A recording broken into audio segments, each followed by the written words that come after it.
Hello everyone, welcome to our YouTube channel Analytics with Gnan. In this video, we are going to discuss about actual differences between sum and sumx. Sum, which is an aggregator function, so it adds all the numbers in a column. When you want to get a total of all the values of a column, then use sum function. It doesn't require row by row operations. For example, if you have a column sales from orders table, then you want to get a total sales across all the products and etc. Then use sum function. Sum of sales, it will give you the total sales against any dimension.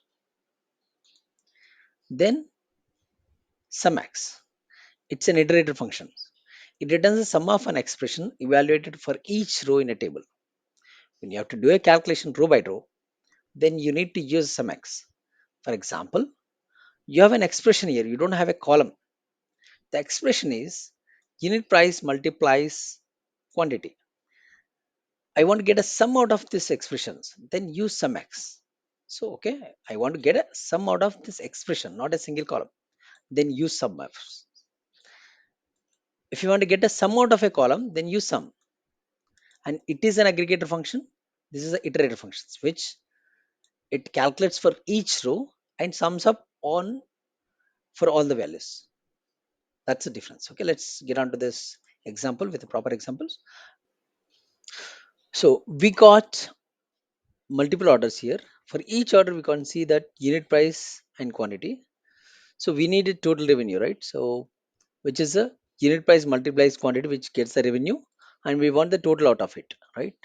So generally, this can be achieved using sumx. Reason being, this expression, right? Unit price multiplies quantity. The results will be stored in a memory. Then it sums up at the end. Okay, not that sum of the unit price multiplies sum of quantity. This is a completely different results. Okay, let's get on to Power BI and see. First, we'll discuss about the sum function here, which is simply sum of any column, right? So which is a member, I mean number column. So which is a sales amount here.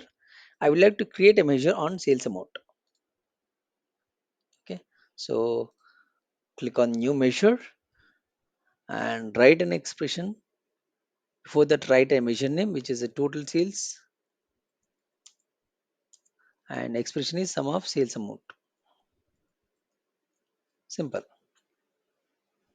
Commit. That's it. It's done.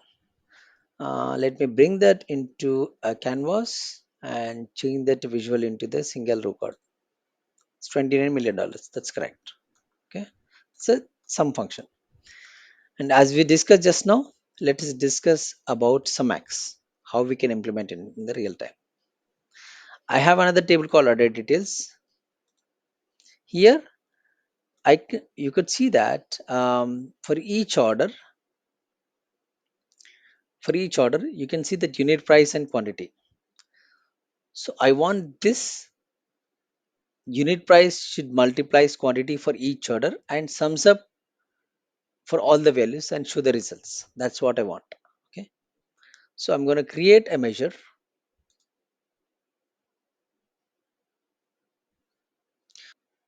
Firstly, I'll create a measure with the total unit price multiplies total quantity. Let's see the results. Total revenue, which is sum of unit price from order details multiplies sum of quantity, right? So let us see what would be the results of this measure. We bring that into a single row card again. Total revenue. It it says $2.9 million. Oh my God, it's too much. But actual reason is not that. It should be somewhere in the million dollars. Let us implement this requirement using sumx function. Click on new measure.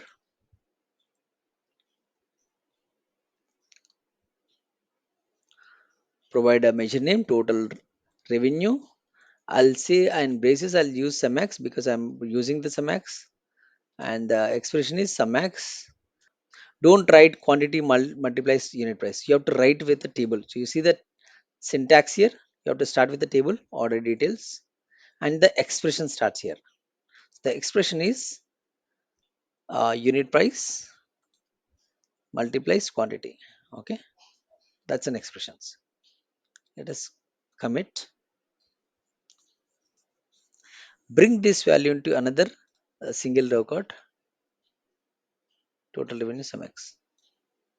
Okay, this is the results, $1.35 million. But how do we make sure that this is correct, right? It's showing very huge number in billions. Obviously, it is not correct, but how do you make sure that this is correct value? To validate this, I actually created another column, revenue, which is a multiplication of unit price and quantity. I want to create a sum out of it. Okay, simple. The way that we did total sales, let's do the total revenue using sum. Total revenue using sum. The function is sum of revenue column. Yeah, there you go.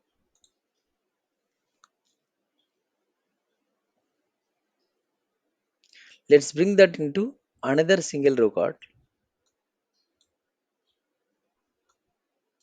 Okay. See, we achieved it. Okay, you can see the result is same. So $1.35 million using SumX is exactly matching with the $1.35 million using sum. We already achieved using sum. Why do we need SumX? Reason is, if you don't want to store a column, it's a revenue is a physical column, right?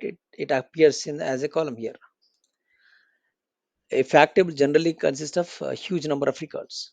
If you don't want to store a column, which are automatically which will ultimately process for each row, you can simply use SumX, which is not just a metadata. It does not store anywhere. If when you add this measure into any visual, then it calculates. Okay. In that cases, you can use SumX.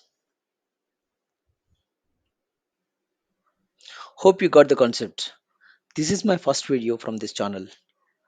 Please do like this video and subscribe my channel. Thanks for watching.